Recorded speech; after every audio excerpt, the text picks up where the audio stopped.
Pupus sudah harapan penyanyi dangdut Arafik untuk mendapatkan ganti rugi dari Raja Sinetron Rampun Jabi atas pengkopian ulang dua filmnya Pandangan Pertama dan Dari Mata Turun ke Hati tanpa seizin darinya. Gugatan Arafik yang diajukan ke Pengadilan Negeri Jakarta Pusat ditolak karena dianggap lemah dan tidak memiliki dasar yang kuat untuk sebuah gugatan. Padahal Arafik merasa sangat dirugikan atas peredaran dua film yang diproduksinya bersama Rampun Jabi di tahun.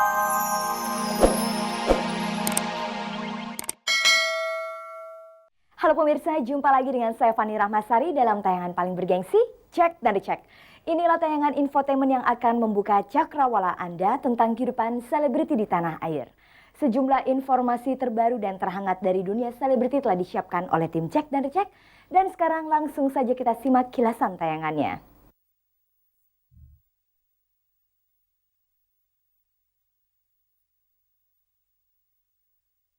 Urusannya dengan Henry Pasman, pria yang mengaku sebagai ayah kandungnya, belum lagi selesai. Tiba-tiba saja artis Della Puspita kembali didera berita tidak sedap. Kabarnya Della sudah pernah menikah siri dengan seorang pria bernama Boni di Surabaya. Gugatan Arafik kepada Raja Sinetron Rampun Jabi ditolak oleh Pengadilan Negeri Jakarta Pusat karena dianggap lemah. Sebaliknya proses hukum itu malah mengungkap kalau lagu Pandangan Pertama dan lagu Dari Mata Turun ke Hati yang pernah sukses dinyanyikan Arafik dan difilmkan oleh Rampun Jabi ternyata bukanlah murni ciptaan Arafik.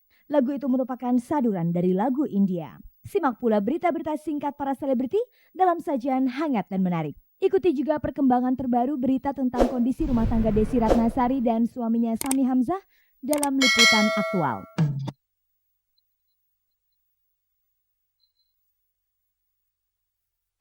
Setelah tidak mengakui ayah kandungnya, artis Della Puspita kembali diberitakan miring. Kali ini ia diberitakan sudah pernah menikah siri dengan seorang pria bernama Boni asal Surabaya. Menurut Della, semua itu masih ada kaitannya dengan kasus Henry Pasman, pria yang mengaku sebagai ayah kandungnya. Waktu itu emang sempat masih Imronnya telepon saya. Beliau minta saya untuk minta maaf, kalau enggak beliau akan memberikan sesuatu yang mungkin akan bikin saya jatuh. So aku bilang gini, ya kalau memang Anda merasa Anda benar, silahkan Anda lakukan. Itulah isu utama Cek dan Dicek edisi kali ini. Dan Anda masih bisa menyimak lanjutan beritanya setelah kita merecek yang berikut ini. Artis Della Puspita sepertinya belakangan ini tidak putus dirundung berita tidak sedap. Setelah dihebohkan dengan pengakuan Henry Pasman sebagai ayah kandungnya, kini muncul lagi seorang pria bernama Boni yang mengaku sebagai mantan suami Della Puspita. Kabarnya pada tanggal 30 Juli mendatang di Surabaya, Boni akan buka kartu kepada media mengenai status pernikahannya dengan Della Puspita. Diakui oleh Della, ia memang pernah berpacaran dengan Boni selama 5 tahun. Tapi benarkah Della pernah menikah dengan Boni? Langsung saja pemirsa, kita simak jawaban Della berikut ini. Aku gak bisa komentar banyak, itu kan memang hak dia mau ngapain. Aku sih udah capek, masalah ini belum selesai, mereka mau nambah dengan masalah yang lain juga. Ya walau alam lah, sebelum dia berkomentar apa-apa aku gak berani ngomong apa-apa. Karena nanti kalau misalnya ternyata dia tidak berbuat sejahat itu, berarti kan aku jadinya seuzon kan, jadinya fitnah gitu.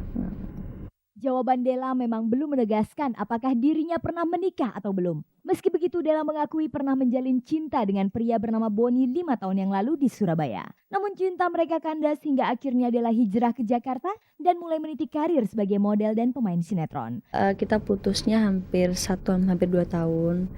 1 tahun lah ya, terus akhirnya dia menikah.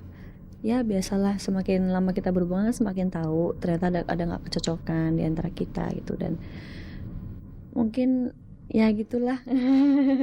Mungkin saya pengennya ke A, dia pengennya ke B gitu kan. Ya jadi itu ada yang nggak sinkron. Kita emang misalnya baik-baik sih ya. Jadi segala sesuatu ya kita selalu bicarakan gitu loh. Kalau misalnya saya ke Malang juga, kalau emang perlu silaturahmi kita telepon-teleponan. Lantas apa tanggapan Della mengenai kabar bahwa Boni akan mengundang wartawan ke Surabaya pada tanggal 30 Juli nanti untuk menjelaskan bahwa dirinya pernah menikah dengan Della? Pernah telepon ke keluarganya si Boni, terus aku tanya, apa bener mau konferensi pers? Terus beliau bilang enggak. Kenapa? Enggak, soalnya teman-teman wartawan aku tanya Boni mau konferensi pers, aku cuma mau kasih tahu aja kalaupun misalnya benar mau ada konferensi pers, aku nggak bakalan halangin, aku juga nggak bakalan marah, tapi cuma minta tolong satu, kalau mau ungkit-ungkit segala sesuatu tentang dulu kan saya sama Boni, jangan ungkit-ungkit lagi atau jangan lagi bikin masalah, termasuk jelek-jelekin orang tua aku bilang itu, cukup aku aja. Bagaimana pula tanggapan Della dengan rencana Boni yang ingin membeberkan bukti-bukti pernikahannya dengan Della? Aku sih hanya berharap mereka semua mencoba untuk balikin semua ini ke diri mereka sendiri. Sebenarnya ini kan udah kasus lama sebenarnya, teman-teman. Iya, sudah pernah diangkat. Cuman mungkin mereka masih punya sesuatu yang perlu diomongkan dari pihak mereka gitu. Kalau dari aku sih, ya aku hanya pihak yang sekali lagi dipojokkan menunggu untuk cari sela. Gitu. Jika memang nantinya Boni membeberkan bukti pernikahannya dengan Della kepada wartawan, apakah ia tidak takut dikatakan membohongi publik? Aku juga nggak bisa maksa publik untuk sepenuhnya berpikir kalau aku tuh benar itu. Setiap orang punya masa lalu dan saya public figure nggak harus selalu tampil sempurna.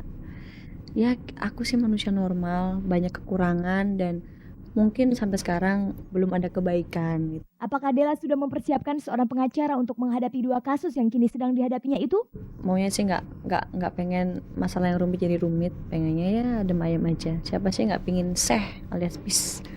Mengingat saat ini Della sudah setahun dekat dengan Joki Fernando yang juga seorang mahasiswa semester 4 Fakultas Kedokteran Universitas Indonesia, lantas bagaimana komentar sang pacar atas kasus yang kini dihadapinya? Katanya dia cinta saya sekarang bukan masa lalu saya. Alhamdulillah.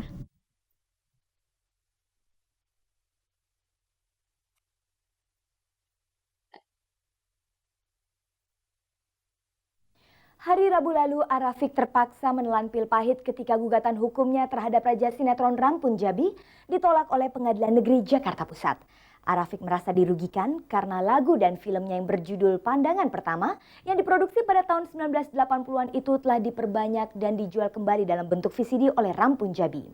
Pengadilan Negeri Jakarta Pusat menilai gugatan Arafiq itu lemah dan tidak berdasar. Sebaliknya, proses hukum tersebut justru mengungkap kalau lagu ciptaan Arafiq itu tidaklah murni ciptaannya, melainkan sebuah saduran dari sebuah lagu India.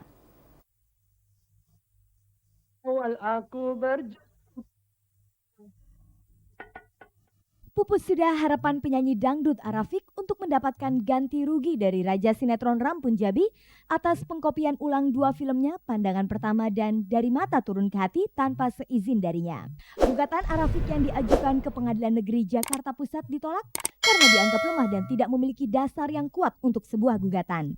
Padahal Arafiq merasa sangat dirugikan atas peredaran 2 film yang diproduksinya bersama Rampun Jabi di tahun 1980-an itu. Ia merasa memiliki hak atas royalti peredaran VCD yang diedarkan RAM di Indonesia dan juga Malaysia serta negara tetangga lainnya.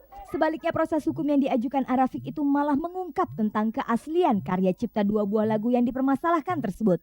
Ternyata lagu itu tidak murni ciptaan Arafiq seperti yang selama ini diduga oleh masyarakat. 2 buah lagu yang memang pernah sangat populer lewat suara dan goyangan Arafiq itu merupakan lagu jiplakan dari lagu India.